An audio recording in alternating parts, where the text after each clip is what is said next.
கவலைப்படுகிற எண்ணத்தை, பயப்படுகிற எண்ணத்தை, வேதனைப்படுகிற எண்ணத்தை எடுக்காதீர்கள்ங்கிறார். கர்த்தர் சொல்றார், ஆண்டவர் சொன்னார், நம்மை படைத்த தெய்வம் சொல்லுகிறார், கவலைப்படாதவங்க சொல்றாரு. அவரை ஆண்டவர் என்று சொல்லியிருக்கிறோம் என்றால் அவர் சொன்ன பேச்சுக்கு நம்ம கட்டாயம் கீழ்ப்படிஞ்சு ஆகணும். எண்ணங்களின் வாசலுக்குள்ள வரும்போது அனலைஸ் பண்ணணும். இந்த எண்ணம் யாருடைய எண்ணம், இந்த எண்ணம் என்னை உருவாக்க வருகிறதா, என்னை சிதைக்க வருகிறதான்னு கேட்டு அந்த எண்ணத்தை 100 முறை வந்தாலும் 100 முறையும் எதிர்க்கணும். கர்த்தருடைய எண்ணங்களை எடுக்கிறீங்கன்னா கர்த்தருடைய ராஜ்யத்துக்கு உட்படுகிறீங்கன்னு அர்த்தம். ராஜாவுடைய எண்ணத்தை எடுக்கிறீங்கன்னு அர்த்தம். உங்களுடைய எண்ணங்களை கண்ட்ரோல் பண்ண தெரியுதுன்னு, எண்ணங்களை சிந்தைகளை கண்ட்ரோல் பண்ண தெரியுதுன்னா நீங்க ஆவிக்குரிய வளர்ச்சி அடைஞ்சிருக்கீங்கன்னு அர்த்தம்.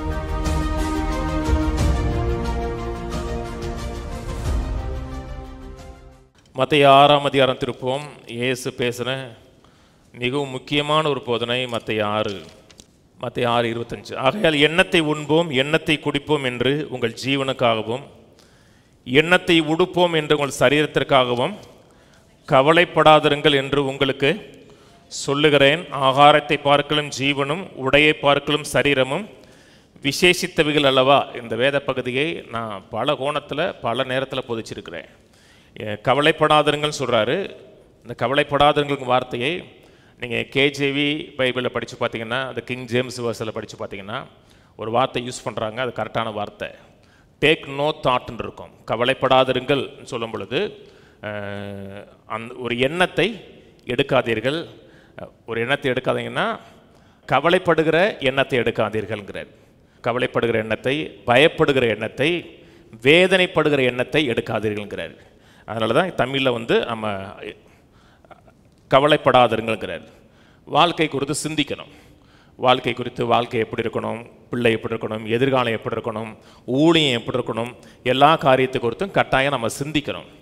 வேதமே சொல்லுகிறது, தரிசனம் இல்லாத இடத்துல ஜனங்கள் கெட்டு போகிறார்கள் இருக்கு. வாழ்க்கை குறித்த ஒரு ப்ராப்பர் விஷன் இருக்கணும். என் வாழ்க்கை இதை நோக்கி தான் போகுது, என் வாழ்க்கையில் இதான் கர்த்தர் செய்ய விரும்புகிறார், இதை நோக்கி தான் நான் பிரயாணம் பண்ணுகிறேன்னு ஒரு சரியான விஷன் இருக்கணும். அதை குறித்து நம்ம சிந்திக்கணும். எதை நோக்கி பிரயாணம் பண்ணுகிறோன்னு சிந்திக்கணும். எந்த சிந்தனையும் இல்லாமல் அப்படியே வாழ்ந்து கொண்டிருக்கக்கூடாது. அந்த வருஷம் என்ன செய்யணும், அடுத்த வருஷம் என்ன செய்யணும், வாழ்க்கையில் தேவன் வைத்திருக்க திட்டங்களை, நோக்கங்களை எவ்வாறு நிறைவேற்றும் சிந்திக்கணும். கட்டாயம் அவசியம். ஆனால் சிந்திச்சு இதை செய்யணும், அதை செய்யணும், பிள்ளைகளுக்கு அதை செய்யணும், குடும்பத்துக்கு அதை செய்யணும், ஊழியத்துக்கு அதை செய்யணும்னு சொல்லிட்டு சிந்திச்சுட்டு அந்த சிந்தனை அடுத்த எல்லை தாண்டி கவலையாக மாறிடக்கூடாது. நிறைய மக்கள் சிந்திக்கிறாங்க, பிள்ளைக்கு என்ன செய்கிறது, குடும்பத்துக்கு என்ன செய்கிறது, தொழிலுக்கு என்ன செய்கிறது சிந்திக்கிறாங்க. அது வர நல்லது. அந்த எல்லையை தாண்டி அடுத்து என்ன போயிடறாங்கன்னா, இது நான் எப்படி செய்ய போகிறேன், இதுக்கு நான் என்ன செய்வதுண்டு அந்த லிமிட்டை தாண்டும் போது என்ன ஆகுதுன்னா அது கவலையாக மாறிடுது. சிந்திப்பது நல்லது, ஆனால் சிந்தனை கவலையாக மாறுகிறது என்றால் அந்த எண்ணத்தை எடுக்கக்கூடாது. அந்த எண்ணம் என்ன செய்யும் என்றால், முதல் காரியம், கர்த்தர் சொன்ன வார்த்தை மீறுகிறோம். எதை குறித்தும் கவலைப்படாதவர்கள் சொன்னார், முதல்ல கவலைப்பட ஆரம்பிக்கிறோம். ரெண்டாவது காரியம், நம்ம எதை குறித்து சிந்திச்சோமோ, வாழ்க்கையில் என்னவா மாற வேண்டும், எதை நோக்கி பிரயாணம் பண்ணுகிறோம் என்று சிந்திச்சோமோ, தரிசனம் கண்டோமோ, அந்த நோக்கத்தை நிறைவேற்றுவதற்கு தேவனுக்கு நம்ம இடம் கொடுக்காமல் போயிடும். கர்த்தர் அந்த இடத்த, அந்த சூழ்நிலையில் உதவி செய்வதற்கு கர்த்தருக்கு வாய்ப்பே கொடுக்காமல் போயிடும். என்றால் எந்த இடத்துல கவலைப்படுகிறோமோ, எந்த இடத்துல நாம் பயப்படுகிறோனோ அந்த இடத்துல கர்த்தர் வேலை செய்ய முடியாது. அதனால் நமக்கு விரோதமாக நாமே செயல்பட ஆரம்பிக்கிறோம். அதனால தான் கர்த்தர் சொன்னார், கவலைப்படுகிற எண்ணங்களை எடுக்காதீங்க. எண்ணங்கள் அவசியம், சிந்தைகள் அவசியம். சிந்தைகள் ஒவ்வொரு காலகட்டத்திலையும் அதை குறித்த சிந்தைகள் அவசியம். சிந்தையே இல்லாமல் போகக்கூடாது. சிந்தையே இல்லாமல் போனால் என்னடா மாடு மாற போகிறோங்கிறோம் இல்லையா, மாடு மாற போகிறோன்னா எதையும் யோசிக்காமல் போயிட்டு இருக்கேங்கிறோம். வாழ்க்கை குறித்து ஒரு யோசனை இருக்கணும். ஆனால் அந்த யோசனை ரொம்ப டீப்பாக போய் கவலையாக போயிடக்கூடாது. அதனால தான் சொல்கிறார், எண்ணத்தை உண்போம், எண்ணத்தை குடிப்போம் என்று உங்கள் ஜீவனுக்காகவும், எண்ணத்தை உடுப்போம் என்று உங்கள் சரீரத்திற்காகவும் கவலைப்படாதீர்கள் என்று உங்களுக்கு சொல்லுகிறேன். ஆகாரத்தை பார்க்கலும் ஜீவனும், உடையை பார்க்கலும் சரீரமும் விசேஷித்தவைகள் அல்லவா. கர்த்தர் சொல்கிறார், ஆண்டவர் சொன்னார், நம்மை படைத்த தெய்வம் சொல்லுகிறார், கவலைப்படாதவங்கன்னு சொல்கிறார். ஆனால் இன்றைக்கி மக்கள் இந்த வேத பகுதியெலாம் படிக்கிறோம். மத்தேயு 6 மக்கள் மத்தியில் ரொம்ப பிரபலியமான, ஈஸியாக அடிக்கடி படித்த ஒரு வேத பகுதி. ஆனால் மக்கள் இதெல்லாம் படிப்பாங்க. அவனாங்க என்ன நினைக்கிறாங்க, கவலைப்படாமல் வாழ முடியாது. கவலைங்கிறது ஒரு மனிதனுடைய வாழ்க்கையில் பிரிக்க முடியாத ஒன்று. எப்படியும் இந்த நகமும் சதையும் மாதிரி எண்ணெயும் கவலையும் பிரிக்க முடியாது. வாழ்க்கைனாவே என்ன இருக்கும், கவலை இருக்கான். கவலை இல்லாத மனுஷன் எவன் இருக்கான்? அதான் கேட்பாங்க, எவன் ஏன் கவலைப்படலை? எல்லாருமே கவலைப்படுறாங்க அப்படிம்பாங்க. ஆனால் கர்த்தர் சொன்னார் கவலைப்படாதிருங்கன்னு சொன்னார்.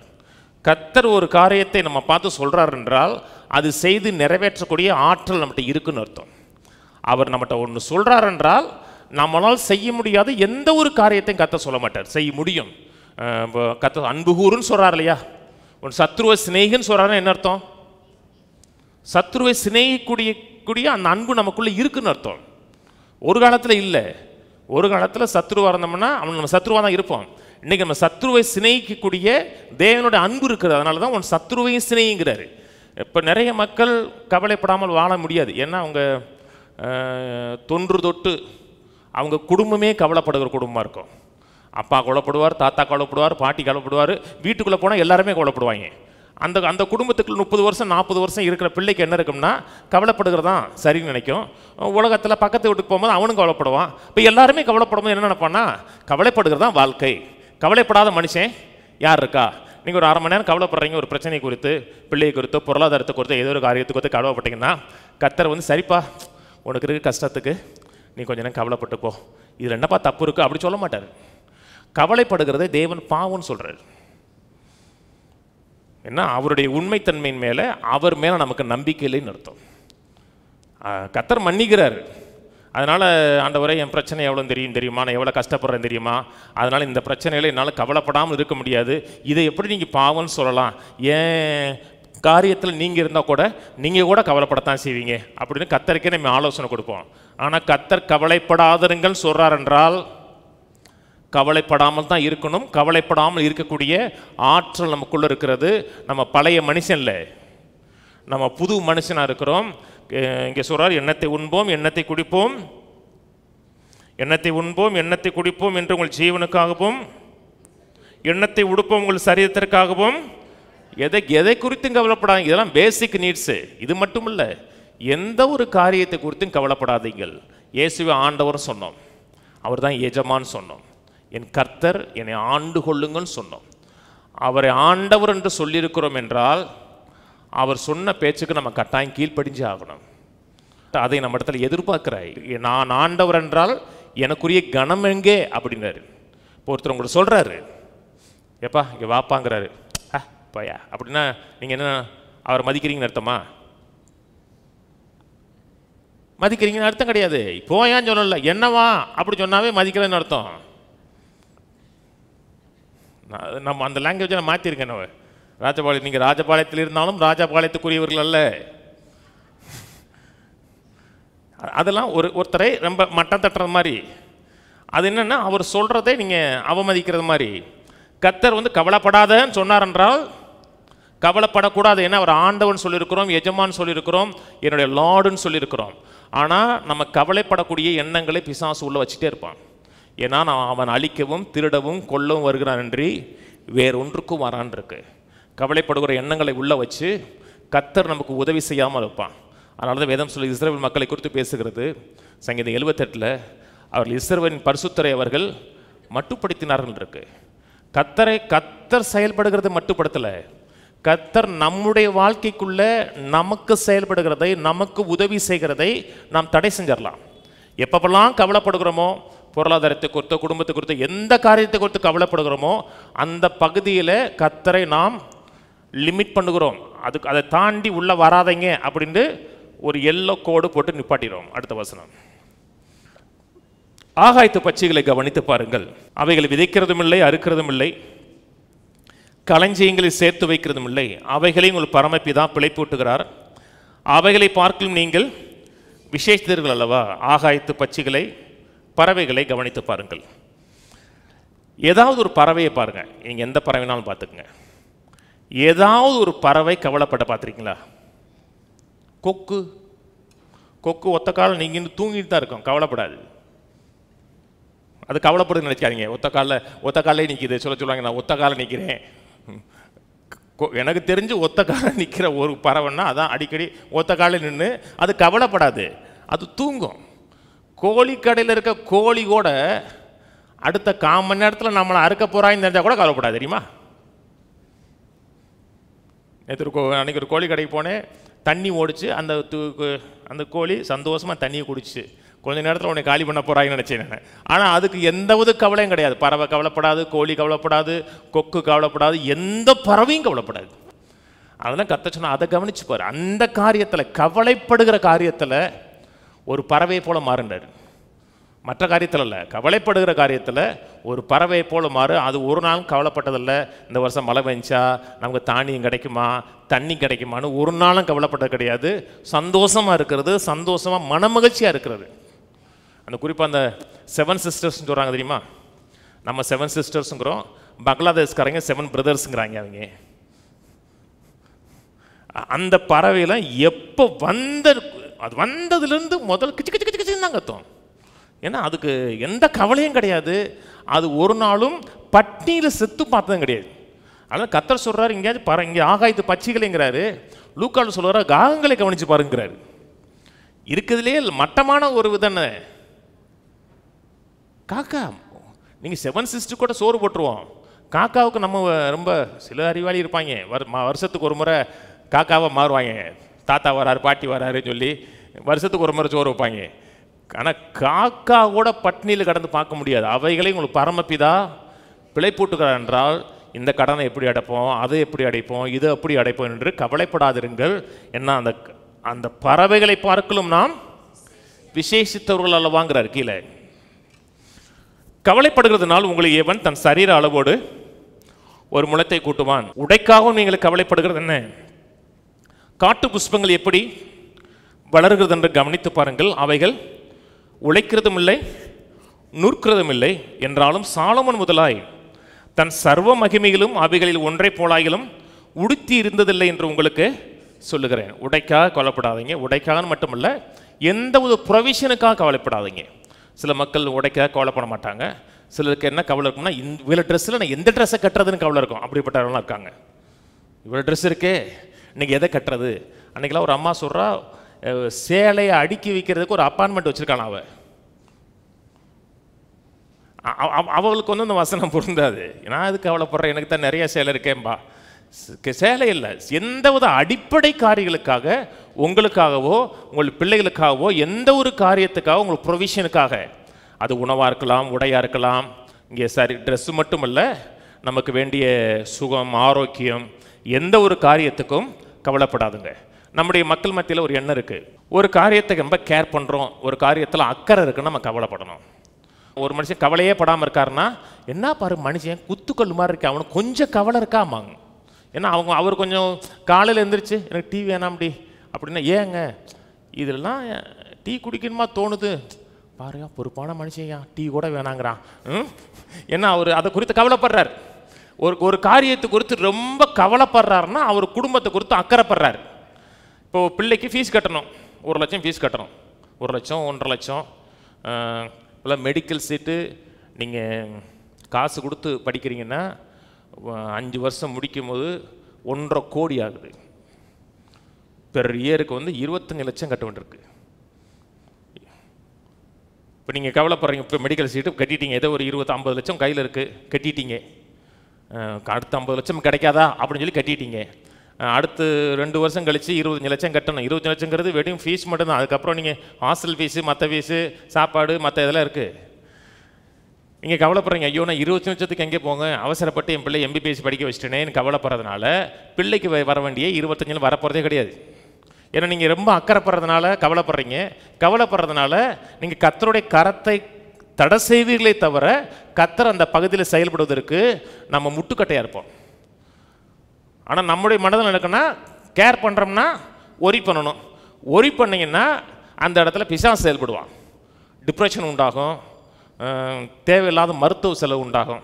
காலைல கூட ஒரு தம்பி சொன்னார், நேற்று பிரசங்க கேட்க முடியலனே, இந்த மேரேஜுக்கு பாஸ்ட்டு தான் அவர், மேரேஜ் குறித்து மொதது கேட்டேனே ரொம்ப ஆசீர்வாதமாக இருந்துச்சுனே, 2வது கேட்க முடியல. ஏன் கேட்க முடியலன்னா, அங்கே சர்ச்சுக்கு வர ஒருத்தங்களுக்கு வந்து 9 இடத்துல வந்து பிளாக் இருந்துச்சு, ஆஞ்சியோ பண்ண வேண்டியது ஆகி போச்சுன்னாரு. 9 இடத்துல ரொம்ப கவலைப்படுவாரான்னு கேட்டேன். ஆமாண்ணே, கவலைப்படுறது தானே ஒரு வாழ்க்கை, கவலைப்படுறதுக்கு அவ்வளோ காரியம் இருக்குன்னாரு. நீங்கள் ரொம்ப கேர் பண்ணுறேன்னு சொல்லி கவலைப்பட்டீங்கன்னா என்ன ஆகும்னா, அந்த மிச்சம் ஒரு 25 லட்சம் வச்சுருந்தீங்க பார்த்தீங்களா, அதையும் அப்போலோ ஹாஸ்பிட்டலில் எட்டு போயிடுவான்.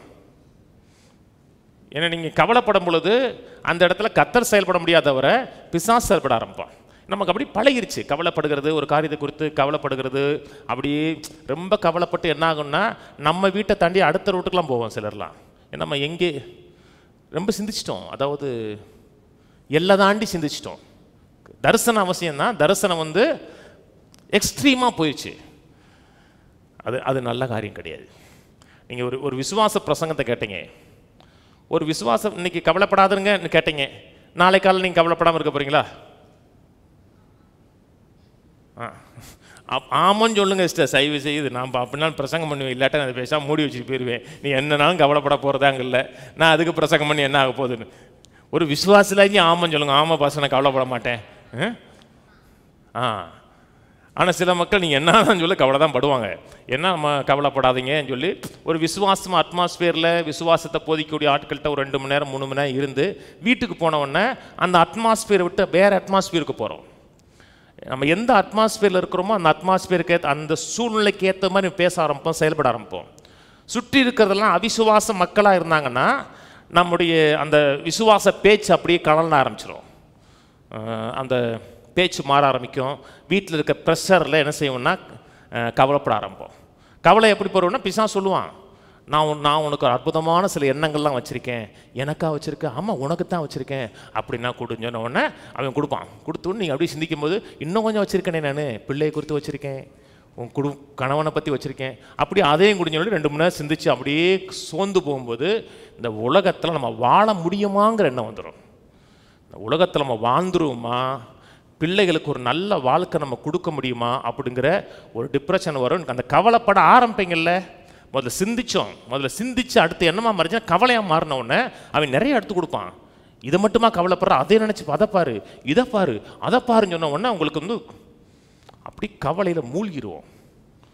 மூழ்கிறது மட்டும் இல்லை, அதுக்கப்புறம் வாயை திறந்து பேச ஆரம்பிப்போம்.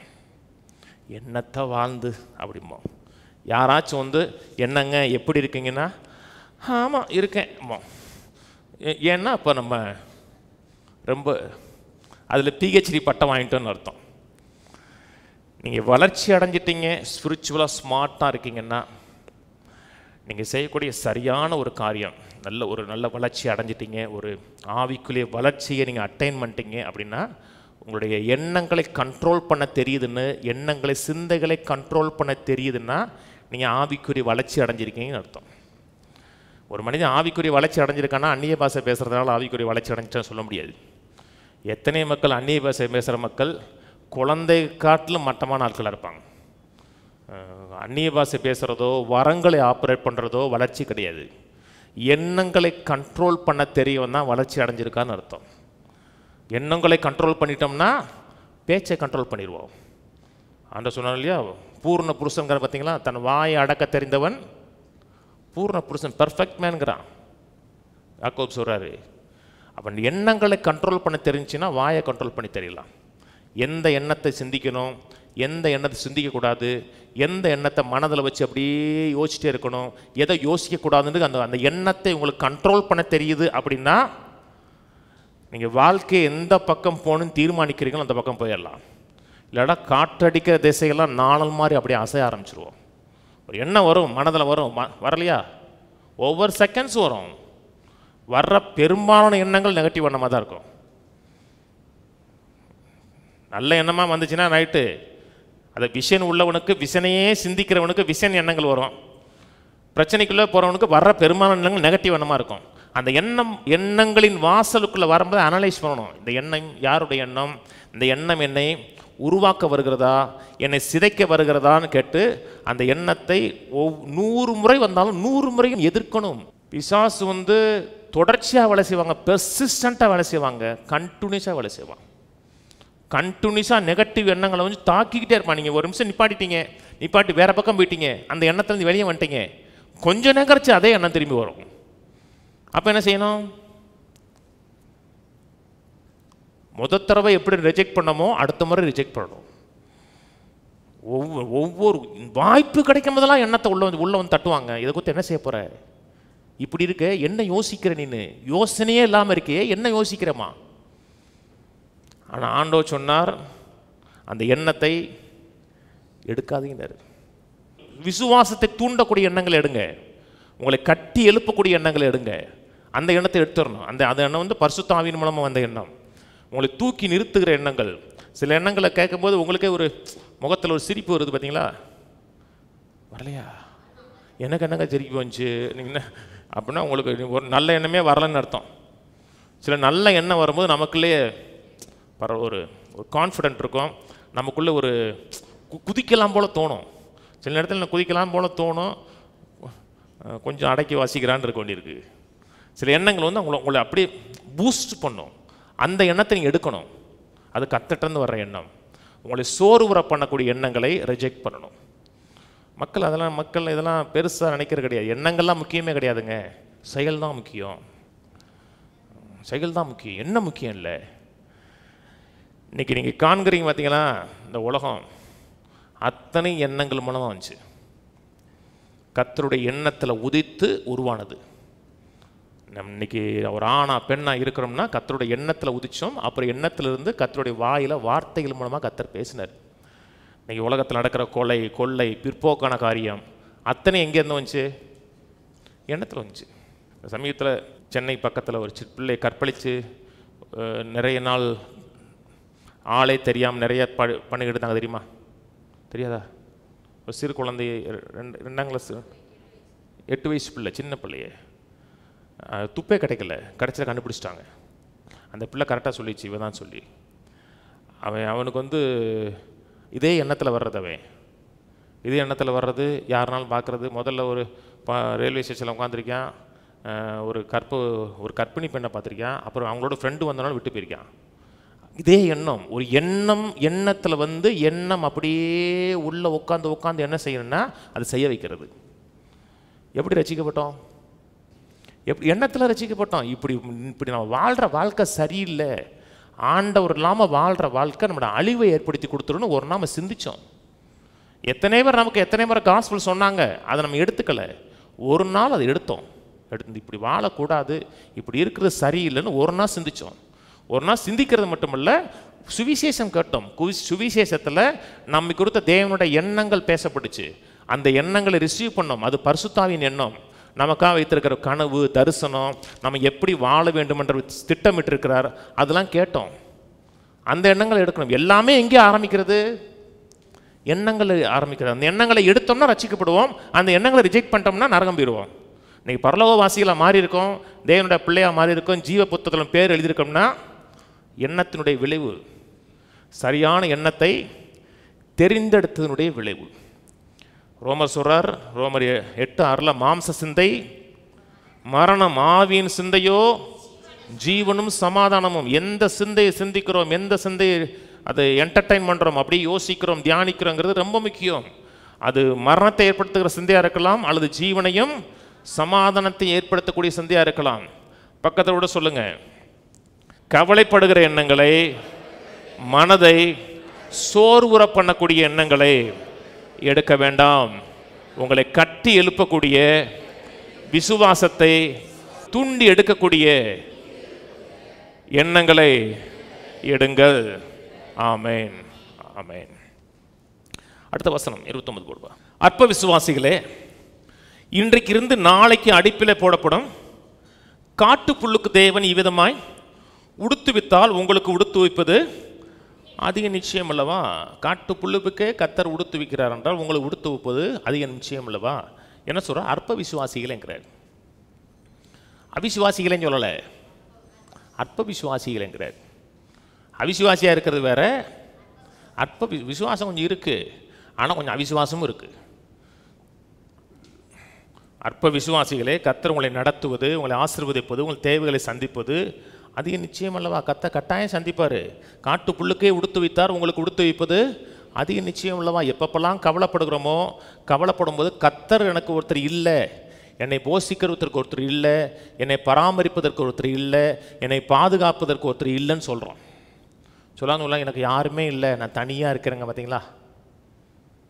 அப்படியா? நீங்கள் என்றைக்கெல்லாம் தனியாக இருக்கிறீங்கன்னு சொன்னீங்களா, அப்போனா கர்த்தரை மறக்கிறோன்னு அர்த்தம்.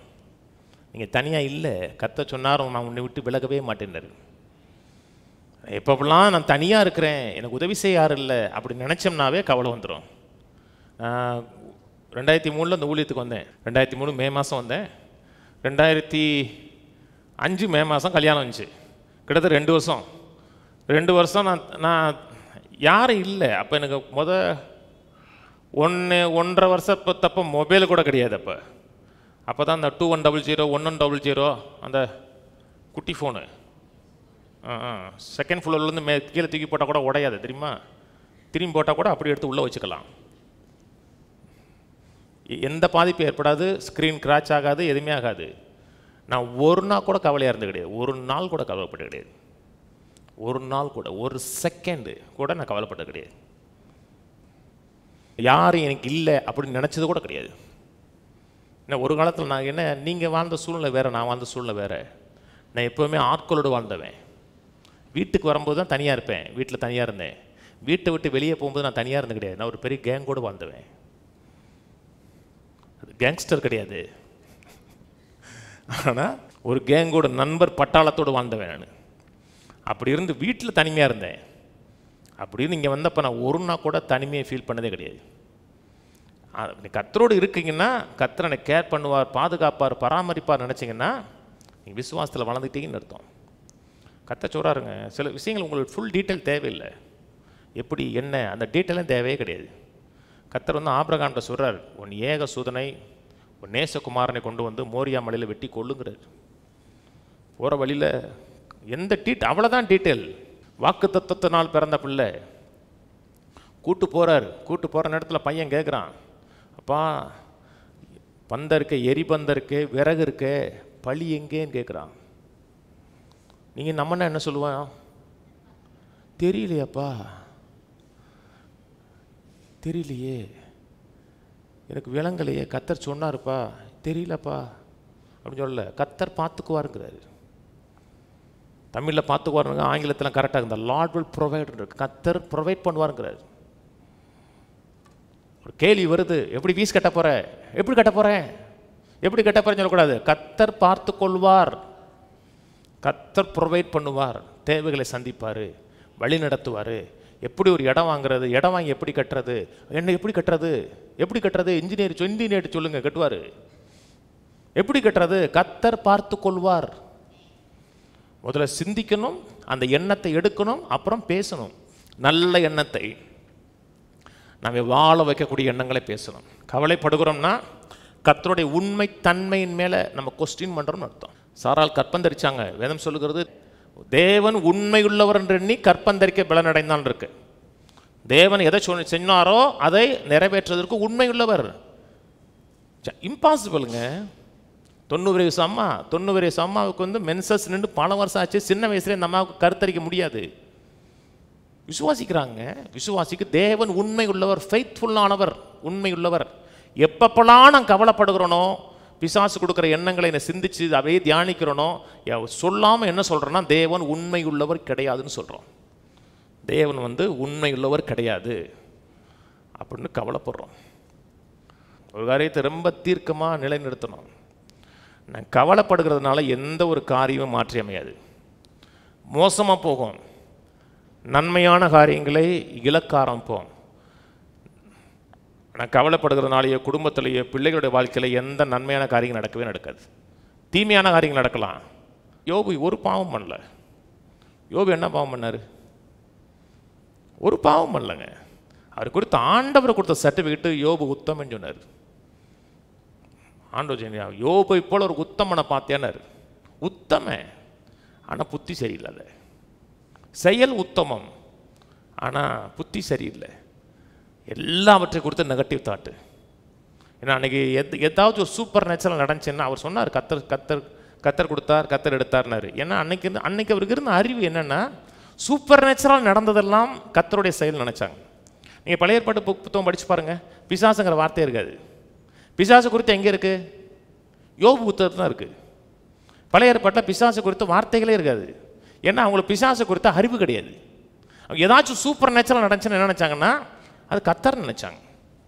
அதனால தான் அழிவு வந்தவொன்னு என்ன சொன்னான்னா, கத்தர் கொடுத்தார், கத்தர் எடுத்தார், கத்தருடைய நாமத்துக்கு சோத்திரண்டார். அவர் தெரிஞ்சு சொல்லலை, தெரியாமல் சொன்னார். ஆனால் அவர் எண்ணங்கள் சரி கிடையாது. அதான் கர்த்தர் சொன்னார், வழக்காடுவோமான்னாரு. என்னுடைய உண்மைத்தன்மை நினச்சி கொஸ்டின் பண்ணுறியே, நான் சரியில்லைன்னு நினைக்கிறியே, நம்ம வழக்காடி பார்ப்போமான்னாரு. அப்போ அவர் சொன்னார், தெரியாமல் பேசுனார். எதை குறித்தும் கவலைப்படாதீங்க. தேவைகள் இருக்கும். நான் கற்றுக்கிட்ட ஒரு காரியம், நல்ல ஸ்பிரிச்சுவலாக இருக்கீங்க, ஆவியில் ஸ்ட்ராங்காக இருக்கீங்க, வசனத்தில் நேரம் செலவழிக்கிறீங்கன்னா பெரிய காரியங்களும் ஒன்று பெருசாக தெரியாது, சிறுசாக தெரியும். ஈஸியாக சமாளிச்சிடலாம், மேற்கொண்டலான் இருக்கும். ஆனால் கர்த்தருடைய பிரசன்னத்தில் இல்லை, வசனத்தில் இல்லை அப்படின்னீங்கன்னா சின்ன காரியங்களும் உங்களுக்கு பூதாகரமாக தெரியும். என்ன செய்வோம் அப்படின்னு இருக்கும். இப்போ நீங்கள் கவர்மெண்ட்டில் வேலை பார்க்குறீங்களா இல்லை ப்ரைவேட்டில் வேலை பார்க்குறீங்க அப்படின்னா, கவர்மெண்ட்டில் வேலை பார்த்தீங்கன்னா 36 சம்பளம் போட்டுருவாங்க. 30 to 31 போட்டுறாங்க. இப்போ 1 சம்பளம் கிடையாது. ஒரு காலத்தில் கவர்மெண்ட் வேலைன்னா 1 சம்பளம் தாங்க. இப்போல்லாம் 30 போட்டுறான். 30 ஞாயிற்றுக்கிழமை இருந்துச்சுன்னா 29 போட்டு விட்டு போயிடறான். சில ஐடி கம்பெனியில் 28 போட்டு போயிடறான். 28 ஜம்முன்னு பணத்தை போட்டுறான். எங்களுக்கு 28 பணம் வரும்னு சொல்ல முடியாது. இப்போ 28 வரும், 30 வரும், இவ்வளோ தேவை இருக்குது, இவங்க கொடுத்துருவாங்க அவங்க கொடுத்துருவாங்கன்னு நம்ம யாரையுமே நம்ப முடியாது. காணிக்கை கொடுக்குற சில தனி ஆட்கள் காணிக்கை கொடுக்குறாங்க, திடீர்னு நிறுத்தின ஆட்கள் எத்தனை ஆட்கள்னு தெரியும். சரி கொடுத்துட்டே இருந்தாங்க, திடீர்னு அவங்க காணவே காணோம், அவங்க யாருன்னு தெரியல. நம்ம ஏன் காணிக்கை கொடுக்கலன்னு சொல்ல முடியுமா? உனக்கு எதுக்காக நான் காணிக்கை கொடுக்கணும்னா நமக்கு வந்து நிச்சயம் கிடையாது, இவங்க கொடுப்பாங்க அவங்க கொடுப்பாங்க அப்படின்னு கிடையாது. ஆனால் கவலைப்பட்டது கிடையாது. இப்போ வந்து இப்போ மினிஸ்ட்ரி வந்து பெரிய லெவலில் போல் ஒரு சின்ன மினிஸ்ட்ரியாக தான் இருக்குது. இப்போது ஒரு கிராமத்து சைடு தான், ஒரு சின்ன கிராமம் தான் இது, கிராமத்தை தான் ஒளிஞ்சிடும். ஆனால் மாதம் பிறந்து 5 தேதிக்குள்ளே நான் சொல்கிறது வீட்டு செலவுலாம் கிடையாது. வீட்டு செலவு இல்லாமல் 1,40,000 வேணும். 5 தேதிக்குள்ளே 1,40,000 கரெக்டாக வேணும். சம்பளம் போடுறதுக்கு, இஎம்ஐ கட்டுறதுக்கு, எல்லாத்துக்கும் 1,40,000 5 தேதிக்குள்ளே வேணும். அதுக்கப்புறம் தான் வீட்டு ப்ரொவிஷன், மற்றதெல்லாம் எக்ஸ்ட்ரா, மற்றவங்களுக்கு கொடுக்குறது அதெல்லாம் எக்ஸ்ட்ரா, மற்ற ஊழியத்தை சப்போர்ட் பண்ணுறது அதெல்லாம் எக்ஸ்ட்ரா. ஆனால் நான் ஒரு நாள் கூட நான் கவலைப்பட்ட கிடையாது. என் ஒய்ஃபை பார்த்து நீ கொஞ்சம் கவலைப்படுவேன்னு சொல்லிட்டு சாயங்காலம் நைட் ப்ரேயரில் அடி நீனும் கொஞ்சம் கவலைப்படுறா, அடி நீ கொஞ்சம் கவலைப்படுறா, நீங்களும் கொஞ்சம் கவலைப்படுங்க அப்படின்னு ஞாயிற்றுக்கிழமை உங்களை நான் சொன்னதே கிடையாது. எல்லாரும் கவலைப்படுங்க எனக்கு வேணும் அப்படின்னா என்ன வர்றது நின்றோம். அன்றைக்கி ஆபிரகாம் சொல்கிறார் பார்த்தீங்களா, கர்த்தர் பார்த்துக்குவாருங்கிறார் பார்த்தீங்களா. ஒருவேளை நீங்கள் இருக்கீங்க வச்சுங்க கர்த்தருடைய அந்த இடத்துல, ஆபிரகாமுடைய கண்ணில் ஒரு துளி பயம் இருந்திருக்காது, ஒரு சின்ன துளி கூட. ஏன்னா 100 வருஷம் கழிச்சு பிள்ளை கிடச்சிருக்குங்க, ஒரு சின்ன துளி கூட பயம் கிடையாது. கர்த்தர் பார்த்துக்குவாருங்கிறது. எந்த ஒரு எண்ணம் வந்தாலும் மனதில் வரக்கூடிய முதல் காரியம் என்ன? கர்த்தர் பார்த்துக்குவார். எந்த தேவையாக இருக்கட்டும், கையில் சொல்லுவோம், என் தேவன் தன் மகிமையின் ஐசுரைத்தபடி என் குறைகளை எல்லாம் கிறிஸ்து இயேசுவுக்குள் நிறைவாக்குவார். என்ன தேவையா இருந்தாலும் என் தேவன் பார்த்து கொள்வார். ஆமென். பார்த்து கொள்வார்னா சந்திப்பார். என்ன தேவையா இருக்கட்டும், சரீர பிரகாரமாக ஒரு வியாதியின் அறிகுறி வருது, பிசாசு சொல்லுவான் இது சுகமே ஆகாதான், இது லைஃப் லாங்காக அப்படித்தான் இருக்குமா, இது இன்க்யூரபிளா, அப்படியா இப்படியான்னு சொல்லுவோம். அந்த எண்ணத்தை நீங்கள் அப்படியே எடுத்துட்டீங்கன்னா, எடுத்து சிந்திக்கிறீங்க என்னென்னா, விஷம் போட்டது மாதிரி, விஷம் ஏறின மாதிரி மனதில் விஷம் ஏறிக்கிட்டு இருக்கோம்.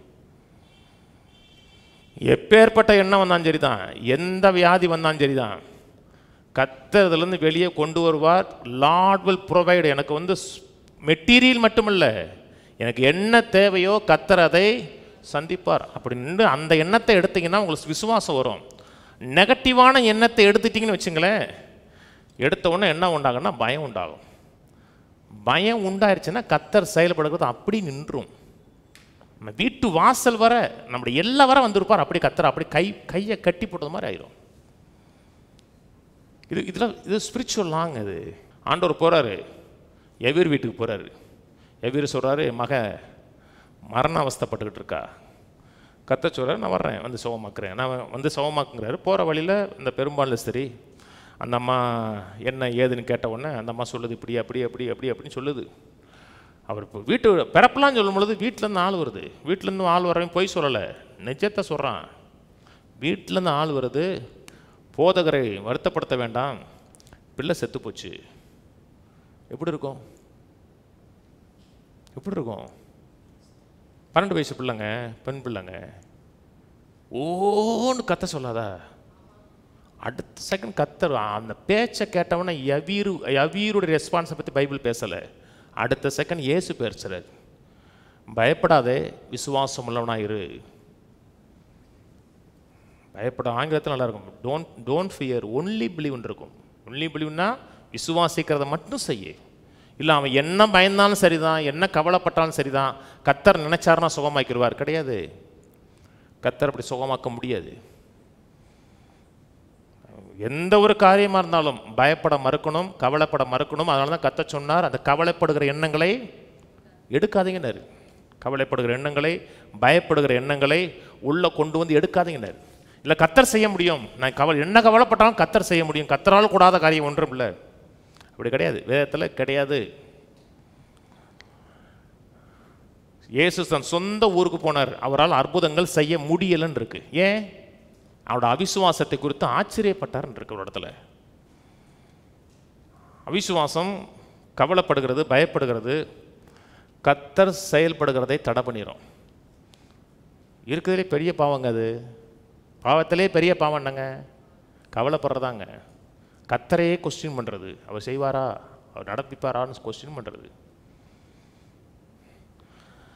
இதெல்லாம் அதான் சூஸ் பண்ணுறது. எதை சூஸ் பண்ணுறோம்? மனதின் எண்ணங்களை கண்ட்ரோல் பண்ண தெரிஞ்சுக்கிறது. மனதின் எண்ணங்களை கண்ட்ரோல் பண்ண தெரிஞ்சிருச்சுன்னா வளர்ச்சி அடைஞ்சிச்சுன்னு அர்த்தம். கண்ட்ரோல் பண்ண தெரியலன்னு வச்சுங்களேன், கட்டுக்கடங்காக போகும். வந்துருச்சுன்னா போயிட்டே இருக்கும். தெரிஞ்ச காரியம் தான் சொல்கிறேன். சில விஷயங்கள்லாம் ஆண்டவர் வர்றாரு, நடுராத்திரி பேய்ங்கிறான். அப்போ ஆண்டவர் சொன்னார், நான் தாங்கிறாரு. உன்னை பேதுரு கொஞ்சம் உற்சாகம், ஆண்டவரை நீரை ஆனால் நானும் நடக்க எனக்கு கட்டளை இடுங்கிறார். உடனே ஆண்டவர் இல்லைப்பா நீ நடக்க முடியாது அப்படின்னு சொல்லலை, வாங்கிறார். அவன் அடுத்த செகண்ட் அப்படி இறங்குறாங்க. இறங்குறவொன்னே அவன் மூங்கிட்டான், கொஞ்சம் நடக்கிறாங்க. சூப்பர் நேச்சுரலுங்க அது. வார்த்தை தாங்குதுங்க. ஒரு வார்த்தை உங்கள்கிட்ட வந்துருச்சுன்னு வச்சுங்களேன், அந்த வார்த்தை உங்களை தாங்கும். வார்த்தை வாணிச்சு, அப்போ நான் நடக்க வச்சது என்ன? அந்த வார்த்தையில் நடந்து போகிறாங்க. நடந்து போயிட்டே இருக்கும்போது காற்றும் கடலும் கொந்தளிச்சு மட்டும் இல்லை, அது ஒரு எண்ணத்தை கொடுக்குது. அவன் காற்றையும் கடலையும் கண்டுன்னு இருக்கு. கண்டுன்னா என்ன? அது கொடுக்குற எண்ணங்களை எடுக்கிறாரு. பிசாசு சொல்கிறான், என்ன பேதுரு என்ன பண்ணிட்டு இருக்க? நீ கடலில் நடந்துக்கிட்டு இருக்கையா? கடலில் நடக்கிற அவர் வேற, நீ வேற. எதில் கடலில் நடக்கிற? உடனே பயப்பட ஆரம்பிச்சார். நம்ம பிசாசு ஒரு வேளை சொல்லியிருக்கலாம், காற்றடிக்காமல் இருந்தால் கூட நடந்திருக்கலாம்ப்பா அப்படின்னு இருக்கலாம். காற்றடிக்கிறதுக்கும் கடல் நடக்கிறதுக்கும் அவன் பைப்பு சொல்லி, காற்று பலமாக இருக்கிறதை கண்டு. காற்று பலமாக இல்லைன்னா நடந்துடலாமா? அன்னைக்கு காற்றே அடிக்கலை, நடந்துடலாமா? நல்லா கவனிங்க, நம்ம பயப்படுகிற பெரும்பாலான காரியத்துக்கு எந்த விதமான காரணமும் கிடையாது.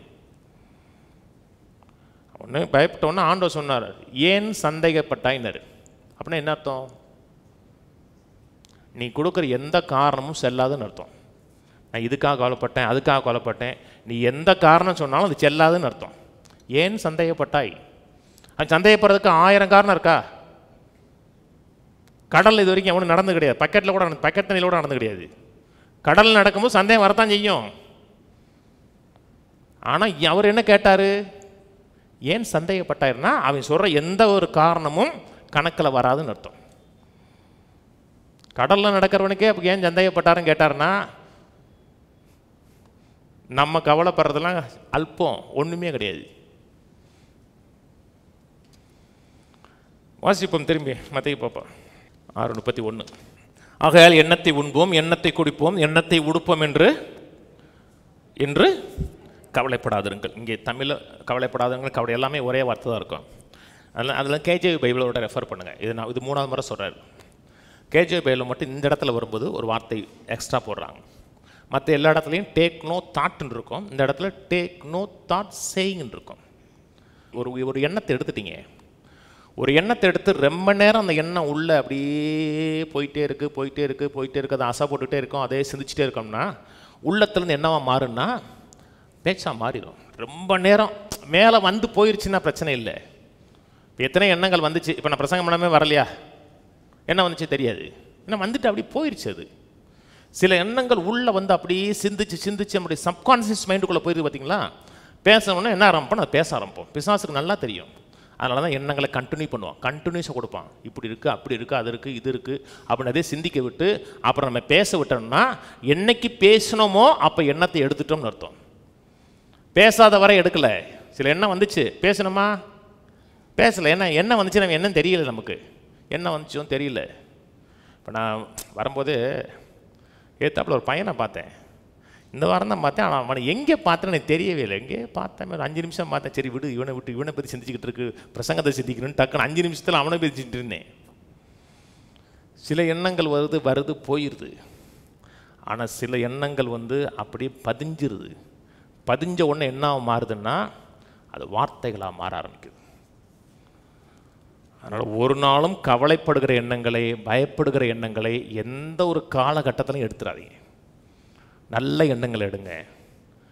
வீடு கட்ட முடியுமான்னு எண்ணம் வந்துச்சுன்னா உடனே சொல்லுங்கள், நான் நல்ல வீடுகளை கட்டுவேன், என் வீட்டில் வெள்ளியும் பொன்னும் பெருகும்.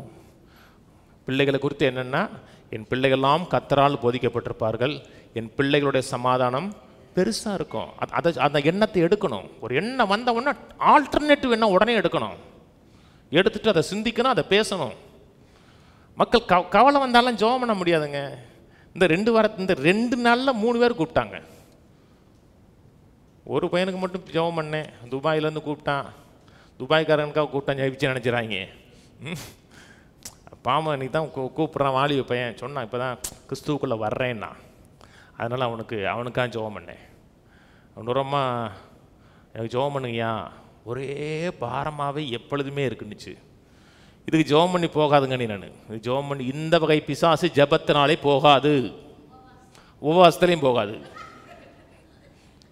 இந்த பிசாசு வந்து ரொம்ப கொடிய பிசாசு. ஜெபத்துலேயும் போகாது, உபவாசத்துலேயும் போகாது, கேட்கறதுல தான் போகும்.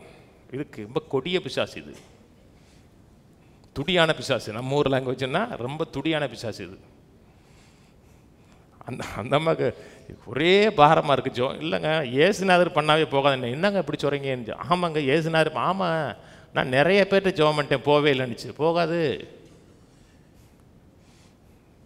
இன்னும் 1000 பிரசங்கியார்ட்ட கூப்பிட்டாலும் போகாது. அதுக்கு என்ன செய்யணும்? அந்த எண்ணத்தை தூக்கி எறிஞ்சிட்டு வேற எண்ணத்தை எடுக்கணும்.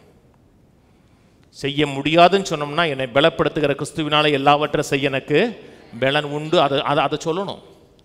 தேவையெல்லாம் சந்திக்கப்படாது நினச்சின்னா, என் தேவன் தம்முடைய மகிமையின் ஐஸ்வரியத்தின்படி என் குறையெல்லாம் கிறிஸ்து இயேசுவுக்குள் நிறைவாக்கு. அந்த எண்ணத்தை எடுத்துட்டு இன்னொரு எண்ணத்தை எடுத்துட்டு அதை பேசணும். பேச பேச திரும்பி உள்ளே போகும். அதை மனதில் வந்து என்னை அறியாமையே பேசணும். நான் அறிஞ்சு பேசுகிறது ஒன்று. சில நேரத்தில் எண்ணம் வந்த உடனே அறியாமையே பேசுகிறோம்னா அந்த எண்ணம் வந்து உள்ளே போயிடுச்சுன்னு அர்த்தம். கீழே இவைகள்லாம் அஞ்ஞானிகள் நாடி தேடுகிறார்கள், இவைகள்லாம் உங்களுக்கு வேண்டியவைகள் என்று உங்களுக்கு பரமபிதா அறிந்திருக்கிறார். முதலாவது தேவனுடைய ராஜ்யத்தின் நீதியின் தேடுங்கள், அப்பொழுது இவையெல்லாம் உங்களுக்கு கொடுக்கப்படும். இங்கே பேசுகிற கான்டெக்ஸ்ட் தான் முக்கியம். ராஜ்யத்தை தேடுங்க, ராஜாவுடைய எண்ணத்தை தேடுங்க, ராஜாவுடைய ஆளுகை தேடுங்க. நீங்கள் எந்த எண்ணத்தை எடுக்கிறீர்களோ அந்த ஆளுகைக்கு உட்படுகிறீங்கன்னு அர்த்தம். நான் சொன்னது புரியுதுங்களா? ஒரு எண்ணங்கிறது அது உங்களை கவர்ன் பண்ணக்கூடிய ஒரு ஆற்றல், உங்களை அரசாளக்கூடிய ஒரு சக்தி. கர்த்தருடைய எண்ணங்கள் எடுக்கிறீங்கன்னா கர்த்தருடைய ராஜ்யத்துக்கு உட்படுகிறீங்கன்னு அர்த்தம். ராஜாவுடைய எண்ணத்தை எடுக்கிறீங்கன்னு அர்த்தம். ராஜாவோட எண்ணத்தையும் ராஜாவோட வார்த்தையும் எடுக்கிறீங்கன்னு அர்த்தம். தேவனுடைய முதல்ல அவர் ராஜ்யத்தையும் அவருடைய உண்மைத்தன்மையும் நீதி எடுங்கள், அப்பொழுது இந்த உலக மனுஷன் தேடுற அத்தனை உங்களுக்கு கூட கொடுக்கப்படும். அடுத்து ஆகையால் நாளைக்காக, இது 4வது முறை சொல்கிறாரு. 4வது முறை சொல்கிறாரு நாளைக்காக. முதல்ல வந்து எண்ணத்தை புசிப்போம், எண்ணத்தை குடிப்போம், எண்ணத்தை உடுத்துவோன்னு கவலைப்படாதீங்க. நாளைக்காக வருகிற எண்ணங்கள் எடுக்காதீங்கன்னாரு. நீங்கள் கவலைப்படுகிற பெரும்பாலும் எண்ணங்கள் எதை குறித்து கவலைப்படுறீங்க? பெரும்பாலும் இன்னும் ஃபியூச்சராக தான் இருக்கும். இன்னைக்கா நீங்கள் கவலைப்பட்டீங்களா?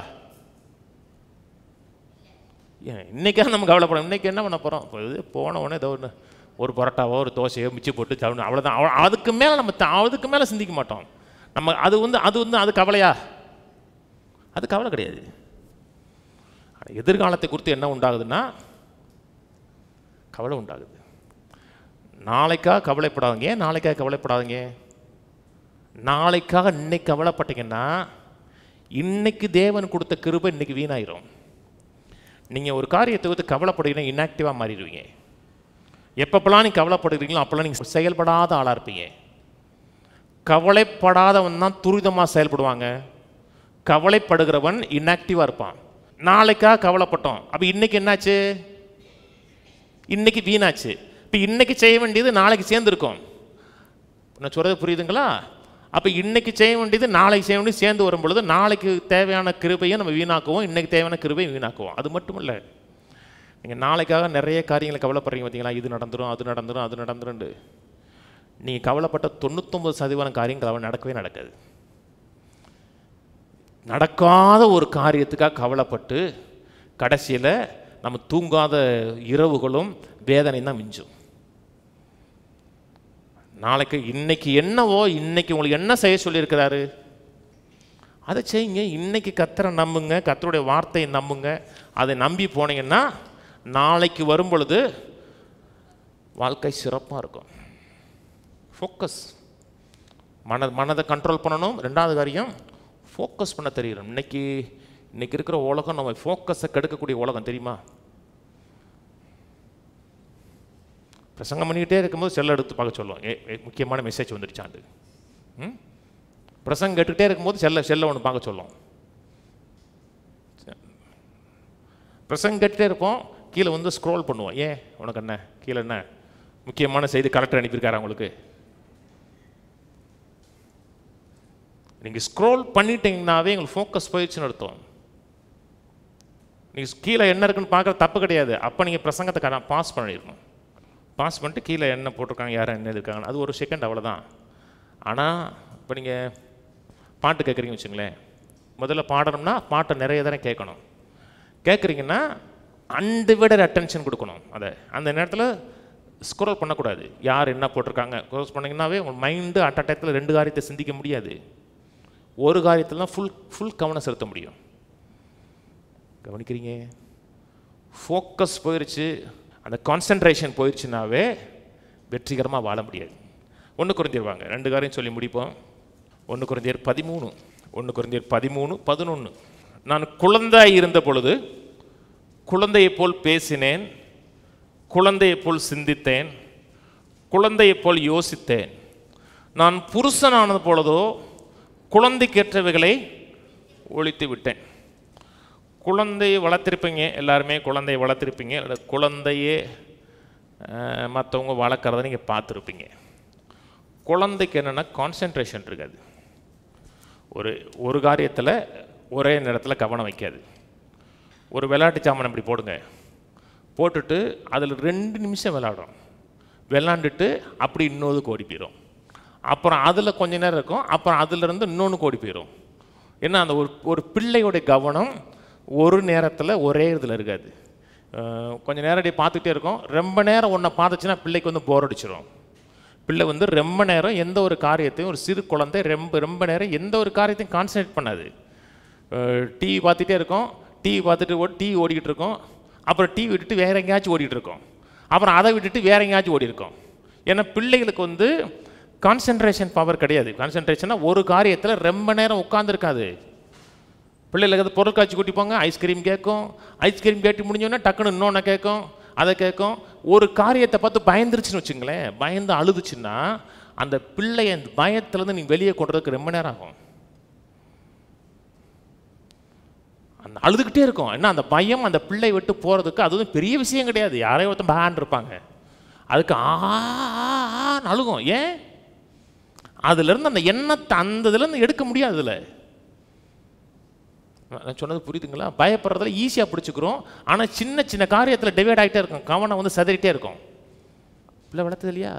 ஒரு பொருளை போடுங்க, அதில் கொஞ்ச நேரம் இருக்கும், டக்குன்னு இன்னொன்று போடுங்க, இங்கேருந்து வந்துடும். அதான் குழந்தை 2 வயசு இருக்கும்போது அப்படி இருந்தீங்கன்னா நல்லது தான், பரவாயில்ல. இந்த விளையாட்டு சாமான் எடுத்து போட்டிங்க, அப்புறம் அங்கே போட்டிங்க, இங்கே போட்டிங்க. 30 வருஷம் ஆனதுக்கப்புறமும் கான்சன்ட்ரேஷன் இல்லாமல் இதை ஒரு நிமிஷம் சிந்திச்சுட்டு அப்புறம் அதை கொஞ்சம் சிந்திச்சுட்டு இதை சிந்திச்சிட்டிங்கன்னா இப்போ நீங்கள் வளர்ந்துருக்கணும். கான்சன்ட்ரேஷன் இருக்கணும், ஒரு காரியத்தை கரையாக சிந்திக்க தெரியணும். ஒன்று ஒன்றா சிந்திச்சுட்டு இருக்கக்கூடாது. கவலைப்படுற எண்ணங்களை, பயப்படுகிற எண்ணங்களை அப்படியே எடுத்துட்டு, ஒரு சின்ன பிள்ளை பயப்படுற மாதிரி அப்படியே தொடர்ந்து பயந்துகிட்டே இருக்கக்கூடாது. அப்புறம் கொஞ்ச நேரம் அந்த பிள்ளை எதுக்கு பயந்துச்சுன்னு அதுக்கும் தெரியாது. தெரியுமா? எதுக்கு நான் பயந்தோம் தெரியாது. மெச்சூர்டாக இருங்க. எண்ணங்களை கவனம் பண்ண கற்றுக்குங்க, ஃபோக்கஸ் பண்ண கற்றுக்குங்க. சின்ன பிள்ளை ஃபோக்கஸ் பண்ணாது, பராக் பார்த்துட்டே இருக்கும். இப்படியே பார்த்துட்டு இருக்கோம். எவ்வளோ நேரம் பார்க்கும்? கொஞ்ச நேரம் அப்படியே டக்குன்னு இப்படி பார்க்கும். ஏன்? அது குழந்தை. ஒரு குழந்தை 1 மணி நேரம் இங்கே வச்சுருக்க முடியுமா? ஏன்? அது குழந்தை. உங்களை 1 மணி நேரம் வச்சுருக்க முடியுமா? இல்லை, அது எனக்கு கஷ்டமாக தான் இருக்குங்க. அப்படின்னா இது மூட குழந்தைன்னு அர்த்தம், புத்தியில் சரியில்லைன்னு அர்த்தம். வளர்ந்ததுக்கப்புறம் கான்சன்ட்ரேஷன் இருக்கணும், ஃபோக்கஸ் இருக்கணும். 1 மணி நேரம் இருந்தால் கூட ஒரு காரியத்தை அப்படியே கண்டினியூஸாக பார்க்க தெரியணும். அன்டிவைடட் அட்டென்ஷன் கொடுக்க தெரியணும். குழந்தைக்கு தெரியாது, உங்களுக்கு தெரியணும். எந்த எண்ணத்தை எடுக்கணும், எதை எடுக்கக்கூடாது. பிள்ளைக்கு வந்து பிள்ளைய கண்ட இடத்துல விடக்கூடாது, கிச்சனுக்குள்ளேயே விடாதுன்னா கண்டதை திருகும். ஏன்னா அது தெரியாது. நமக்கு தெரியணும் எதை எடுக்கணும், எதை எடுக்கக்கூடாது. சமயத்தில் ஒரு பிள்ளை செத்து போச்சுன்னாங்க. ஒரு பிள்ளை விசேஷமான பிள்ளை. ஒரு பிள்ளை நல்ல பாம்பை கடித்து நல்ல பாம்பு செத்து போச்சு.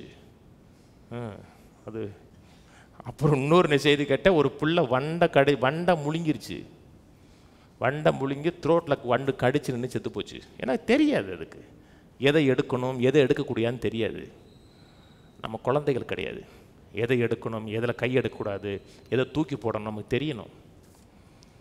அதனால தான் எண்ணங்களை பற்றி பேசும்போது யுத்தங்கிறாரு. எண்ணங்கிறது யுத்தம். தேவனை அறிகிற அறிவுக்கு விரதமாக இருப்பது எல்லா மேட்டுமையான எண்ணங்களையும் கிறிஸ்துவுக்கு சிறைப்படுத்துகிறோம். இதை எண்ணத்தை சிறைப்பிடிக்கணும், இதை சிறைப்பிடிக்கக்கூடாது, இந்த எண்ணத்தை எடுக்கணும், இந்த எண்ணம் எடுக்கக்கூடாதுன்று நமக்கு வந்து வளர்ச்சி இருக்கணும். வளர்ச்சி இருக்குன்னா ஃபோக்கஸ் பண்ணி எடுக்கிறோம்னு அர்த்தம். அப்போஸ்தலர் அப்படி போவோம். அப்போஸ்தலர் 12ஆம் அதிகாரம் 12:1. அக்காலத்தில் ஏரோது ராஜா சபையில் சிலரை துன்பப்படுத்த தொடங்கி யோவானுடைய சகோதரனாகிய யாக்கோபை பட்டயத்தினால் கொலை செய்தான்.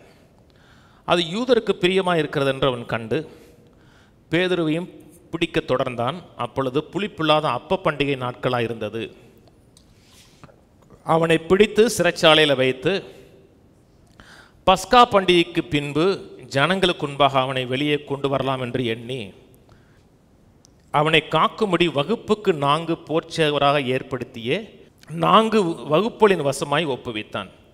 அப்படியே பேதுரு சிறைச்சாலையிலே காக்கப்பட்டிருக்கையில் சபையார் அவனுக்காக தேவனை நோக்கி ஊக்கத்தோடு ஜெபம் பண்ணினார்கள்.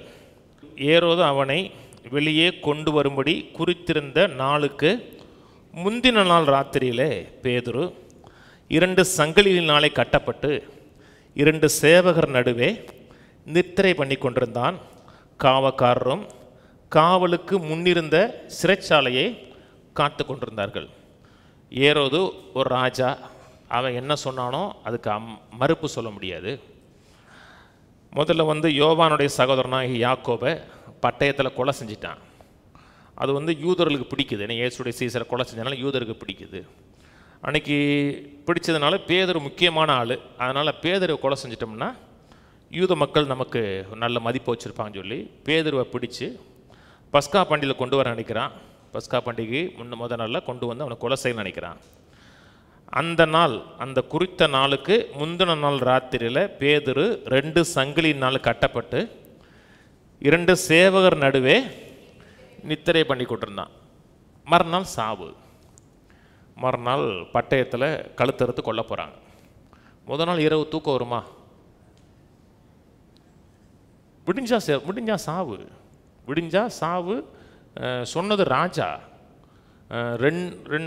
சொல்லப்படுறதுக்கு சங்கிலியினால் 2 சேவகர் நடுவே 2 பேர் நிற்கிறா. 2 சேவகர் நடுவே உட்காந்து தூங்கிட்டு இருக்காரு. அப்போ மக்கள் சொல்கிறாங்க இல்லையா, அதில் எண்ணத்தெல்லாம் கண்ட்ரோல் பண்ண முடியாதுங்கிறாங்க இல்லையா. எண்ணத்தெல்லாம் கண்ட்ரோல் பண்ண முடியும், எண்ணம் வந்துச்சுன்னா வந்ததுதாங்கிறாங்க இல்லையா. இவருக்கு எண்ணமே வராதா? இவர் குடும்பஸ்தங்க. ஒரு வந்து கல்யாணம் கட்டாத கிடையாது, குடும்பஸ்தன். என்ன மாமியாரெலாம் இருக்காங்க. மாமியாரெலாம் இருக்காங்கன்னா கட்டாங்க மனைவி இருப்பார்னு அர்த்தம். மாமியாரே இருக்காங்கன்னா மனைவி இருக்க மாட்டாங்களே. அதனால் ஒரு குடும்பஸ்தன், அதனால் பிள்ளைகளை குறித்து சிந்திக்கணும். ஏதோ ஒரு ஊழியம் செஞ்சுருக்கலாம், அந்த ஊழியத்தெல்லாம் என்ன செய்கிறதுன்னு 1000 சிந்தை இருக்கும். நான் மறுநாளில் உயிர் போச்சுன்னா என்ன செய்கிறேன், 1000 எண்ணங்கள் மனதில் வரும். எந்த எண்ணத்தையும் மனதில் எடுக்காமல் இருந்தாலும் ஜம்முன்னு தூங்குறாரு. தூங்க வரும்? தூக்கம் வராதுங்க. விடிஞ்சா மரணம். ஒரு சில கொஞ்ச நேரம் காலையில் விடிஞ்சிருச்சுன்னா முடிஞ்சிடும். இவர் தான் சொன்னார், அவர் உங்களை விசாரிக்கிற ஆடம்படினால் உங்களுக்கு கவலையெல்லாம் அவர் மேலே வச்சு விடுங்க. இவர் தான் எழுதினார். அப்போ அவருக்கு தெரியுது, அவர் நம்ம விசாரிப்பார், நம்மை பார்த்துக்குவார், நம்மை வெளியே கொண்டு வருவார், நம்மை குறித்த நோக்கத்தை நிறைவேற்றுவாருங்கிற அறிவு அவருக்கு இருக்குது. அதை ஃபோக்கஸ் பண்ணுறாரு.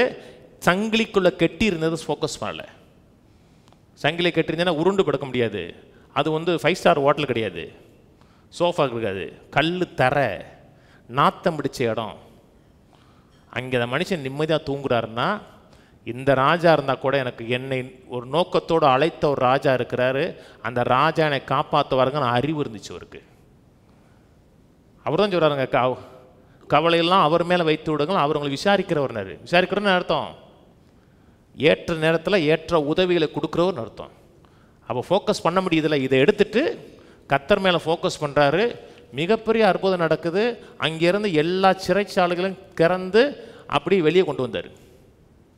அவர் வெளியே வந்ததை இவருக்காக ஜெபம் பண்ணாங்க பார்த்தீங்களா ஒரு குரூப்பு, அவங்களோட நம்ப முடியல.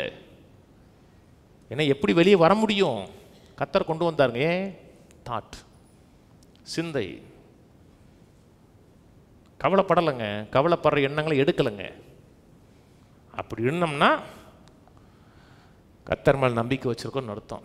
கர்த்தருடைய உத்தமத்தில் நம்பிக்கை வச்சுருக்கோன்னு அர்த்தம். கர்த்தர் கிரியை செய்யறதுக்கு அந்த இடத்துல இடம் கிடச்சிருக்கும். தேவதூதனை கர்த்தர் அனுப்பிட்டார்.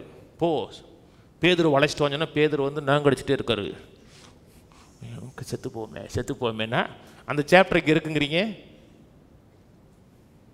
இருக்காது. தேவதூதனை அப்படி பார்த்து போயிடுவான். ஆஹா வேலை செய்ய முடியாதுப்பா அப்படின்னு போயிருப்பான். தேவதூதன் ஏன் வேலை செஞ்சான்? பேதுரு தூங்கிட்டு இருந்தான். பேதுரு சிந்திக்கலை. பேதுருக்கு எந்த கவலையும் கிடையாது. தேவன் வேலை செய்கிறது ரொம்ப ஈஸியாக இருந்துச்சு. அவன் பல்ல கடிச்சிட்டே இருந்தான் வச்சுங்களேன், நகத்தை கடிச்சிட்டே இருந்தான்னா கடிச்சு துப்பிட்டே இருந்தான் குந்தான் வச்சுங்களேன். கவலைப்படாமல் கூட கடிக்கலாங்க. கவலைப்பட்டு ரொம்ப தீவிரமாக கடிச்சிக்கிட்டு இருந்தேன், கடிச்சு தூங்காமல் இருந்தான்னா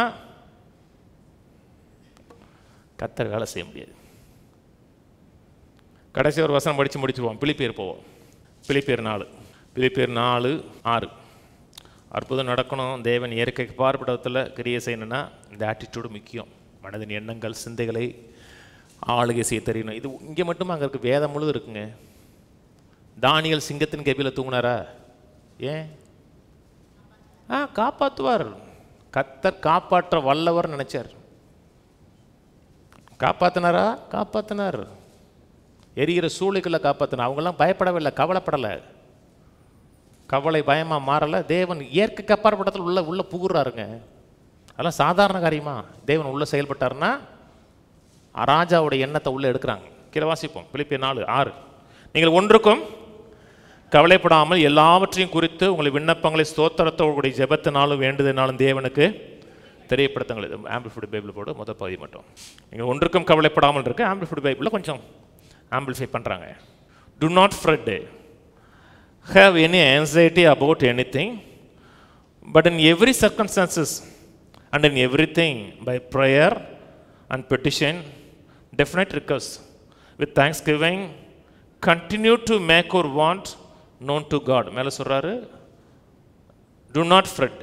பயப்படாதீங்க, கவலைப்படாதீங்க, எதை குறித்தும் கவலைப்படாதீங்க. ஆனால் எல்லா சூழ்நிலையிலையும் எல்லாவற்றிலையும் தேவனுக்கு தெரியப்படுத்துங்க, ஜெபம் பண்ணுங்க. முதல்ல கவலைப்படாதீங்க. ரெண்டாவது காரியம் ஜெபம் பண்ணுங்க. ஜெபம் பண்ணுங்கன்னா தேவன் மேலே ஃபோக்கஸ் வைக்க.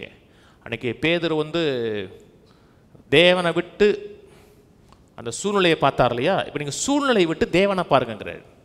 சூழ்நிலையை பார்த்து கவலைப்படாதீங்க, சூழ்நிலையிலிருந்து எண்ணத்தை எடுத்து தேவன் மேலே வைங்க. சோத்திரத்தோடு ஜெபம் பண்ணுங்க. சோத்திரத்தோடுனா நன்றி உணர்வோடு, பதில் கிடைச்சிருச்சுது நன்றியோடு பண்ணுங்க. நீங்கள் நன்றி சொல்லிட்டீங்கன்னாவே கவலையிலேருந்து வெளியே வந்துட்டீங்கன்னு அர்த்தம். கவலையின் எண்ணங்கள் வெளியே போயிடுச்சு, வேற எண்ணத்தை எடுத்துட்டுன்னு அர்த்தம். அப்புறம் சொல்ல தமிழுக்கு வாங்க. அப்பொழுது எல்லா புத்திக்கும் தேவ சமாதானம் உங்கள் இருதயங்களையும் சிந்தைகளையும் கிறிஸ்து இயேசுக்குள்ளாக காத்துக்கொள்ளும். தேவன் மேலே எண்ணத்தை வச்சு ஏசாயா 23:6 சொல்லுகிறார், உண்மையே உறுதியாய் பற்றி கொண்ட மனதை உடையவன் உண்மையை நம்பியிருக்கிறபடினால். மனது முழுக்க கர்த்தர் மேலே, கர்த்தருடைய வார்த்தையின் மேலே, கர்த்தருடைய சிந்தை மேலே இருந்துச்சுன்னா பூர்ண சமாதானத்துடன் கற்றுக்கொள்வார். அதே வார்த்தை இங்கே சொல்லுகிறார், அப்போ எல்லா புத்திக்கும் மேலான தேவ சமாதானம் உங்கள் இருதயங்களையும் சிந்தைகளையும் கிறிஸ்து இயேசுக்குள்ளாக காத்துக்கொள்ளும். முதல்ல என்ன செய்யக்கூடாதுங்கிறாரு, கவலைப்படக்கூடாதுங்கிறாரு, அப்புறம் ஜெபம் பண்ணணுங்கிறாரு. 8ஆம் வசனம் கடைசியாக சகோதரரே, உண்மையுள்ள இலவைகளோ, ஒழுக்கமுள்ள இலவைகளோ, நீதி உள்ள இலவைகளோ, கற்புள்ள இலவைகளோ, அன்புள்ள இலவைகளோ, நற்கீர்த்தி உள்ள இலவைகளோ, புண்ணியம் எதுவோ, புகழ் எதுவோ அவைகளையே முதல்ல சொல்கிறாரு. கவலைப்படுகிற எண்ணத்தை எடுக்காதீங்க, கவலைப்படாதீங்க, சோத்திர போடுங்க, ஜெபம் பண்ணுங்க, சிந்தையை காத்துக்குங்க. அப்புறம் எதை சிந்திக்கணுமோ அதை சிந்திங்க. அதே சிந்திச்சிங்கன்னா தேவன் அந்த பகுதியில் செயல்படும். தேவன் அந்த பகுதியில் செயல்படுவதற்கு வாசல் இருக்கும். எந்த காரியமாக இருக்கட்டும், பிள்ளை இருக்கலாம், சரீரமாக இருக்கலாம், பொருளாதாரத்தை கொடுத்துருக்கலாம், என்ன காரியமாக இருந்தாலும் எண்ணத்தில் தான் வருது. இன்னொரு எண்ணத்தை எடுங்க. வியாதியை குறித்து என்ன வருது, ரொம்ப நாள் வாழ மாட்டா, செத்து போகணும்னு என்ன வந்துச்சுன்னா, நான் சாகாமல் பிழைத்திருந்து கர்த்தருடைய செய்ய இருப்பேன், கர்த்தரனை நீடித்த நாட்களால் திருப்தியாக்கி அவர் ரட்சிப்பேனை காமிப்பார். அதையே பேசும்போது விசுவாசத்தை எடுக்கிறோம், தேவனுடைய எண்ணங்களை எடுக்கிறோம், தேவனுடைய சிந்தைகளை எடுக்கிறோம். அப்படி பேசுகிறோம்னா கர்த்தர் அந்த பகுதியில் செயல்பட முடியும். எந்த ஒரு காலகட்டத்திலையும் கவலைப்படாதீங்க. அவருடைய பிரியமான பிள்ளைகள், நம்முடைய பிள்ளைகள் கவலைப்பட்டிருக்க பார்த்து சந்தோஷப்படுமா? ஏன்டா கவலைப்படுறோமோ? நாங்கள்லாம் இல்லையாடாமோ? இல்லையா? கல்யாணம் முடித்தா கூட சொல்லுவாங்க, ஏன்டா கவலைப்படுறேன், நானா இல்லையாடா அப்படிமே. கல்யாணம் முடித்தோம்னா அவன் வாழ்க்கை அவன் தான் பார்க்கணும். அப்போ கூட சொல்லுவேன், ஏன்டா கவலைப்படுறேன், நான் இல்லை அப்படிமா. அப்போ அவர் இல்லையா? இருக்கிறாரா? தேவன் ஒருத்தர் இருக்கிறாரா? உண்மையுள்ளவரா, நல்லவரா, அவரோட நேச பிள்ளைகளா நீங்கள்? அப்படின்னா இது கவலைப்படணும். கவலைப்படாமல் பைபிள் வாசிக்கணும். முதல்ல பைபிள் வாசிச்சா எதை எடுக்குன்னே தெரியும். கவலைப்படக்கூடாது. அப்போ எதை எடுக்கிறது? பெரிய பொஃபே சிஸ்டம். போன உடனே சொல்கிறாரு, நான் சொல்கிறேன், போன உடனே எடுக்காதீங்க, போன உடனே தயிர் சாதம் எடுக்காதீங்க, தயிர் சாதம் எடுக்கணும். அப்போ எதை எடுக்கணும்? எதை எடுக்கணும்? சுற்றி பார்க்கணும். இதை கொஞ்சம் சுற்றி பார்க்கணும், என்ன இருக்குது ஏது இருக்குன்னு படிக்கணும், கேட்கணும், சிந்திக்கணும். கவலைப்படாதது மட்டுமல்ல, எதை எடுக்கணும்னு தெரியணும். எதை எடுக்கணும்னா கேட்கணும், சிந்திக்கணும். அதே மைண்டில் போனால் கர்த்தர் வேலை செய்வார். பயப்படுகிறோம், பயத்தின் எண்ணங்களை எடுத்தோம்னா பிசாசு வேலை செய்வான். அதனால தான் கர்த்தர் சொன்னார், எண்ணத்தை காத்துக்க, ஒன்றுக்கும் கவலைப்படாதுன்னு அப்போஸ்தலனாகிய பவுல் மூலமாக ஆண்டவர் சொன்னார். இது ஆண்டவர் சொன்னதான். அங்கே சொன்னார், எண்ணத்தை புசிப்போம், எண்ணத்தை குடிப்போம் என்று கவலைப்படாதீங்க. கவலைப்பட்டு அப்புறம் அதை சொல்லாதீங்க. ராஜ்யத்தை தேடுங்க, ராஜாவோட எண்ணத்தை தேடுங்க. அப்பொழுது இவையெல்லாம் உங்களுக்கு கூட கொடுக்கப்படும். கர்த்தர் ஆசீர்வதிப்பார். எழுந்து நிற்போம். பிதாவே, உம்மை துதிக்கிறோம், ஸ்தோத்திரிக்கிறோம், நன்றி செலுத்துகிறோம். நீ நல்லவர், நன்மை செய்கிறவர். எங்களுக்காக நீ வைத்திருக்க நல்ல திட்டங்கள், நோக்கங்கள், ஆலோசனைகள் எல்லாவற்றுக்கும் உமக்கு நன்றி. தாயின் கருவில் இருக்கும் பொழுதே எங்களை பிரித்தெடுத்து வேறு பிரித்த கர்த்தர், எங்களுக்காக ஏராளமான நன்மைகளை வாக்கு பண்ணியிருக்க தேவன், எங்களுக்கு ஜீவனையும் சுகத்தையும் ஆரோக்கியத்தையும் தீர்க்காயுசையும் கொடுத்து எங்களை நடத்துகிறதுக்காக ஸ்தோத்திரம். கவலைப்படாதவர்கள் சொன்னீங்க, கவலைப்படவில்லை. எங்களை போஷிக்க ஒருத்தர் இருக்கிறீர், எங்களை பாதுகாக்க ஒருத்தர் இருக்கிறீர், எங்களை பராமரிக்க ஒரு தேவன் ஒரு இருக்கிறீர். அதற்காக உமக்கு நன்றி. எதை குறித்தும் கவலைப்படாமல் எல்லா கவலைகளையும் உண்மையில வைக்கிறோம். எங்களை நேசிக்கிற தேவன் ஒரு இருக்கிறீர், எங்களை குறித்து கரிசனைப்படுகிற தேவன் இருக்கிறீர். எங்களுக்காக எல்லாவற்றையும் கரிசனைப்பட்டு எங்கள் வாழ்க்கைக்கு வேண்டிய எல்லா நன்மைகளையும் சம்பூர்ணமாக அருளுகிறதுக்காக நன்றி. துதிக்கிறோம், ஸ்தோத்திரிக்கிறோம். உடைய கரம் எங்கள் மேலே இருக்கட்டும், உடைய வல்லம் எங்கள் மேலே இருக்கட்டும், உடைய ஜீவனோட ஆதிக்கம் எங்கள் வாழ்க்கையின் ஒவ்வொரு பகுதியிலும் இருக்க வேண்டும் ஜெபிக்கிறோம். எங்களை மேன்மையாக வைத்து நடத்துகிற கர்த்தர் மேன்மையாக வைத்து நடத்த வேண்டுமா ஜெபிக்கிறோம். ஆசீர்வதியும், நன்மையும் கிருபையும் எங்கள் வாழ்க்கையில் தொடரட்டும். இயேசு கிறிஸ்துவின் நாமத்தில் வந்த மக்களை ஆசீர்வதிக்கிறேன், இதை கேட்குற மக்களை ஆசீர்வதிக்கிறேன். கர்த்தராகிய தேவன் சொல்லியிருக்கிறேன், உங்களோட வார்த்தையை அறிவித்திருக்கிறேன். நீர் எங்கள் வாழ்க்கையின் தேவனாக ராஜாவாக இருக்கிறபடினாலே நீ சொன்ன வார்த்தைகளை மதிக்கிறோம், கனப்படுத்துகிறோம், கவலைப்பட மறுக்கிறோம், உற்சாகப்பட விசுவாசிக்க தெரிந்து கொள்கிறோம். கர்த்தர் ஆளுகை செய்வீராக. இயேசு நாமத்தில் பிதாவே, ஆமேன். நம்முடைய கர்த்தராகிய இயேசு கிறிஸ்துவின் கிருபையும் பிதாவாகிய தேவனோட அன்பும் பரிசுத்தாவின் ஐக்கியமும் நம் அனைவரோடு கூட இன்றைக்கும் என்றைக்கும் கிறிஸ்துவின் வரி மட்டும் இருப்பதாக. ஆமேன். கர்த்தரோட ஆசீர்வதித்து எல்லா தீமைக்கும் விலக்கி காக்க கடவர். கர்த்தர் தம்முடைய தயவுள்ள முகத்தை உங்களுக்கு பிரகாசிக்க பண்ணி உமேல் கிருபையாயிருக்க கடவர். கர்த்தர் தம்முடைய முகத்தை உங்களுக்கு பிரசன்னமாக்கி சமாதானம் கட்டளையிட கடவர். கர்த்தரோட ஆசீர்வதித்து ஜீவனோடு சுகத்தோடு தீர்காயுசோடு ஒரு வியாதியும் ஒரு பலவீனமும் அணுகாமல் 120 ஆண்டுகளுக்கு மேலாக வாழ வைப்பாராக. ஆமேன், ஆமேன், ஆமேன்.